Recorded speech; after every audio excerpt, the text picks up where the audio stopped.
مزید ایسی ویڈیوز کے لیے چینل کو ضرور سبسکرائب کریں۔ آج کل کے بچوں کو کیا پتہ محنت کیا ہوتی ہے۔ ہم نے وہ دن بھی دیکھے ہیں جب موبائل میں ایس لکھنے کے لیے 7 کو 4 بار دبانا پڑتا تھا۔ کچھ لوگ تھوڑا سا سو کر اٹھ جاتے ہیں اور کچھ لوگ تھوڑا سا اٹھ کر پھر سو جاتے ہیں۔ جتنی آپ کی زبان چلتی ہے، اگر آپ خود چلا کریں تو یہ موٹاپے کا رونا نہ رونا پڑے۔ اگر ٹائٹینک کے پیچھے خیر نال آت خیر نال جا لکھ دیا جاتا تو ٹائٹینک کبھی نہ ڈوبتا۔ بیوی شوہر سے: اجی سنتے ہو، آج جلدی گھر آنا، مرغا بناؤں گی۔ شوہر ابھی تک کنفیوز ہے۔ میرے گھر والوں کا نیا انکشاف ہے کہ بجلی کا بل میرے بار بار فون چارج کرنے کی وجہ سے زیادہ آتا ہے۔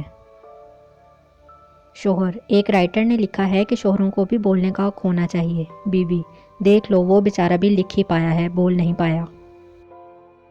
پٹھان سے کسی نے پوچھا: اگر آپ کی شان میں کوئی گستاخی کرے تو آپ اسے معاف کر دیں گے؟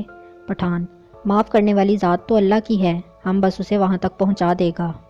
ڈاکٹر نے عورت کے منہ میں تھرمامیٹر رکھ کر منہ بند رکھنے کا کہا۔